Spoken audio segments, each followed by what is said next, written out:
ಪ್ರತಿಯೊಬ್ಬರೂ ಸಹ ಅರ್ಥ ಮಾಡಿಕೊಳ್ಳಿರಿ. ಪುಸ್ತಕಗಳನ್ನು ಓದುವುದರಿಂದ ಹಲವಾರು ಪ್ರಯೋಜನಗಳು ಇವೆ. ಅದೇ ರೀತಿಯಾಗಿ ನಮಗೆ ಲಭ್ಯವಿರುವಂತಹ ಪುಸ್ತಕಗಳು ಹಲವಾರು ಇವೆ. ಅದೇ ರೀತಿ ಕವಿಗಳು ಹಲವಾರು ಪುಸ್ತಕಗಳನ್ನು ಬರೆದಿದ್ದಾರೆ ಮತ್ತು ಎಲ್ಲವೂ ಸಹ ಈ ಜಗತ್ತಿನಲ್ಲಿ ಇದೆ. ಅದೇ ರೀತಿ ನಾವು ಶಾಲೆಗೆ ಹೋಗುತ್ತಿದ್ದಾಗ ಗುರುಗಳು ಪಾಠಗಳನ್ನು ಮಾಡುತ್ತಿದ್ದಾಗ ಸುಮ್ಮನೆ ಕುಳಿತುಕೊಂಡು ಅವರು ಏನು ಹೇಳುತ್ತಾರೆ ಅದೇ ರೀತಿ ನಾವು ಕೇಳಿಸಿಕೊಳ್ಳುತ್ತಿದ್ದೆವು.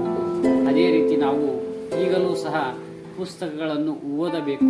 ಅದೇ ರೀತಿ ಮೊಬೈಲ್ ಫೋನ್ಗಳನ್ನು ನೋಡುತ್ತಾ ಸುಮ್ಮನೆ ಖಾಲಿ ಕುಳಿತುಕೊಂಡರೆ ಏನೂ ಪ್ರಯೋಜನವಿಲ್ಲ. ಪ್ರತಿಯೊಬ್ಬರೂ ಸಹ ಅರ್ಥ ಮಾಡಿಕೊಳ್ಳಿರಿ.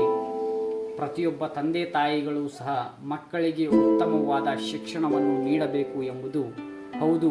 ಶಿಕ್ಷಣವನ್ನು ನೀಡಿದರೆ ನಿಮ್ಮ ಮಕ್ಕಳು ಉತ್ತಮ ಭವಿಷ್ಯದ ಬುನಾದಿ ಆಗುತ್ತಾರೆ ಮತ್ತು ನಿಮ್ಮ ಮಕ್ಕಳಿಗೆ ಪ್ರತಿಯೊಬ್ಬರಿಗೂ ಸಹ ಎಲ್ಲರಿಗೂ ಸಹ ಒಳ್ಳೆಯದಾಗುತ್ತದೆ ಶಿಕ್ಷಣವನ್ನು ನೀಡಿದರೆ.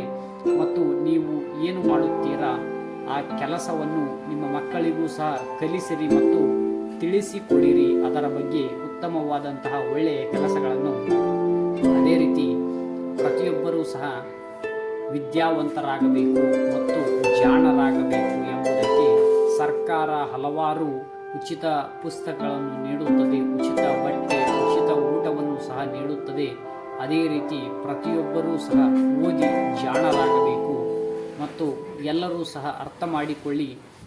ಈ ಜಗತ್ತಿನಲ್ಲಿ ಹಲವಾರು ಪುಸ್ತಕಗಳು ಓದಲು ಲಭ್ಯ ಇವೆ ಮತ್ತು ನಿಮ್ಮಲ್ಲಿರುವಂತಹ ಪ್ರತಿಭೆಯನ್ನು ನೀವು ಅರ್ಥ ಮಾಡಿಕೊಂಡು ನಿಮ್ಮ ಪ್ರತಿಭೆಯ ಮೂಲಕ ನಿಮ್ಮ ಸಾಧನೆಯನ್ನು ನೀವು ಎಲ್ಲರೂ ಸಾಧಿಸಿರಿ ಎಂದು ಹೇಳುತ್ತಿದ್ದೇನೆ.